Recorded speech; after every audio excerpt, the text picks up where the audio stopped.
Manger bio et faire du sport, c'est le credo de la Chambre nationale des professions de la santé durable.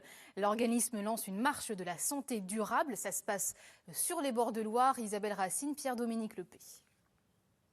Ils sont médecins, kinésithérapeutes ou ostéopathes. Ils marchent pour informer leurs concitoyens sur la santé durable. Comprenez par là comment rester en bonne santé. Et pour eux, la première des règles, c'est la prévention. Faisons de la prévention. C'est vraiment l'axe qu'il faut mettre en place. Il faut permettre aux praticiens, aux médecins généralistes de pouvoir voir son patient au moins 1 heure par an et qu'il y ait ce bilan total. La seconde règle, c'est inciter à manger mieux. Pour rester en bonne santé, la première chose, c'est de veiller à ce qu'on fait entrer à l'intérieur de nous. Parce que quand on mange, on fait rentrer l'extérieur à l'intérieur de nous. Et si on fait rentrer un extérieur dégradé, on va dégrader notre propre corps. J'aimerais faire comprendre qu'il y a plein de poisons dans notre alimentation, des poisons cachés, que manger de la brioche, ce n'est pas l'équivalent de manger un bon pain qui vient chez le boulanger. Hippocrate disait que ton aliment soit ton premier médicament. Vous pouvez aller à leur rencontre, faire un bout de chemin avec eux ou les écouter. Le soir venu, nos marcheurs se transforment en conférenciers. La Nouvelle République écrivait une marche pour informer sur la santé durable. Les professionnels de la santé et de l'environnement ont entamé hier une marche de 150 km. Le Courrier de l'Ouest, dans son édition de Saumur, a indiqué que cette nouvelle culture de la santé permet à chaque personne, par l'information et l'éducation personnelle, une meilleure prise en charge de son bien-être afin de vivre dans un état de santé optimal le plus longtemps possible. Ce périple donc a comporté plusieurs étapes. La première, de Blois à Onzain. Vous voyez ici les aquarelles. Voilà, donc première soirée à Blois. Voilà, donc vous voyez voilà, quelques-uns des intervenants. Je n'ai pas eu beaucoup de temps pour... Voilà, donc ceux qui n'y sont pas, j'ai pris une première fusée. Donc départ du château de Blois. Donc une petite équipe de marcheurs, une association locale. Alors on nous a proposé ça, mais ils ont refusé, ils ont préféré y aller à pied. Voilà, donc démarrage en fanfare, c'était parti pour plus de 20 km. Voilà, donc ils n'ont jamais dépassé 10 à l'heure, hein, très respectueux de la réglementation. Petite pause de midi, donc toujours dans un lieu sympathique, et le soir, conférence dans des salles extraordinaires avec notre gentil organisateur, qui a vraiment très bien fait les choses, je peux le dire. Merci Dominique Chardon, très bon travail d'organisation. Donc des intervenants sont venus d'un peu partout et nous avons le plaisir et l'honneur d'avoir parmi nous Colline Serrault et Philippe Desbrosses.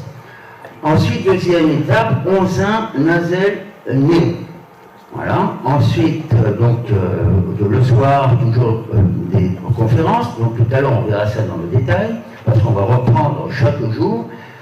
Le lendemain, départ de Savonnières-Vonnières pour arriver à la Ville aux Dames. Donc très bel accueil, très bonne conférence. Enfin, bon, ça s'est très bien passé tous les soirs, hein, avec plus ou moins de monde. Prémont, très joli port des bords de Loire, où nous avons été hébergés pendant 3 jours, dans de très bonnes conditions. Le lendemain, donc, Prémont, Chouzé-sur-Loire, pareil, réception tout à fait chaleureuse et extraordinaire, dans un cadre magnifique, toujours sur les bords de cette magnifique Loire. Ensuite, Saint-Hilaire-Saint-Florent, voilà, donc c'est la dernière étape, donc nous sommes aujourd'hui en fin de parcours, un peu fatigués, mais très heureux.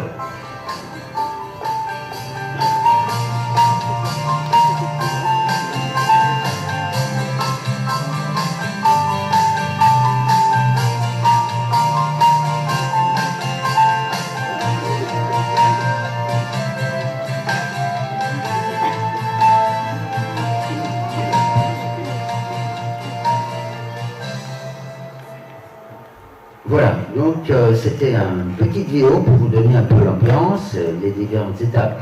Alors, donc je vais commencer par donner la parole à Dominique Chardon. Ensuite, je vous propose que nous voyions à chaque étape les conférences que nous avons fait le soir, parce que la marche, c'est pas ça qui nous intéresse, ce sont les sujets, les thèmes. Et donc, on va vous en dire 2 mots, simplement en vous donnant l'essentiel ce qui nous paraît, enfin les messages qui nous paraissent fondamentaux à faire passer. Et donc c'est très important parce que ça va être, vous voyez, ça va être enregistré. Et ce qu'on va dire ce soir, on va le diffuser sur Internet. Parce qu'il y a des choses qu'il faut dire, qu'il faut savoir, mais qu'on trouve difficilement. Il est difficile d'avoir des informations à la fois objectives et indépendantes, que ce soit sur Internet ou lors de conférences. Il faut rappeler que nous sommes totalement indépendants de tout lien économique, quel qu'il soit. Nous sommes des bénévoles, tous. Et c'est ça qui fait notre force. Et c'est ce qui fait que nous sommes toujours bien accueillis parce qu'avec nous, il n'y a pas d'arrière-pensée. Alors après, donc il y a eu ensuite, enfin la thématique générale, je ne vais pas parler, on a surtout parlé de l'enfance, là je demande tous aujourd'hui l'enfance.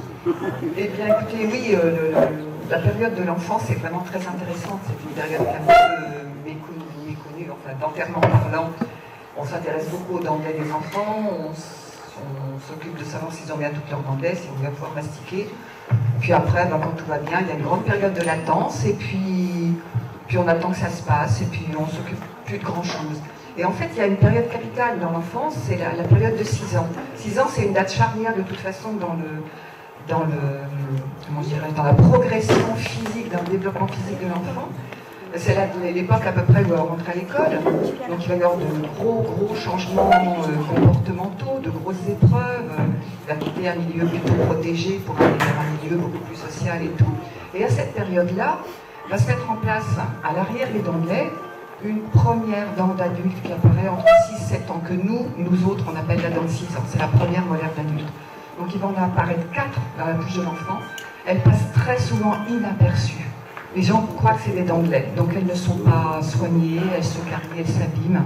Et ce sont les dents que nous, au cabinet, on soigne le plus souvent, qu'on extrait le plus souvent, qu'on couronne le plus souvent. Or, cette dent-là, à 6 ans, à 7 ans, elle se met en place à l'intérieur de la bouche, et comme les dents font partie du squelette, hein, c'est l'organe le plus minéralisé du corps humain, la dent. Donc comme elles font partie du squelette, cette dent-là va assurer une référence physiologique, fonctionnelle pour toute la vie. Elle va permettre le bon fonctionnement de l'articulation temporomandibulaire pour toute la vie. Donc cette dent-là, c'est une dent capitale. Je vous en dirai pas plus, mais il est vraiment très important d'emmener les enfants chez le dentiste à cette période-là, 5 ans, 6 ans, 7 ans, encore plus qu'aux autres périodes. Il faut absolument tout mettre en œuvre pour que cette dent-là reste en place et soit en bon état. Voilà, c'était le sujet de la conférence. Bien.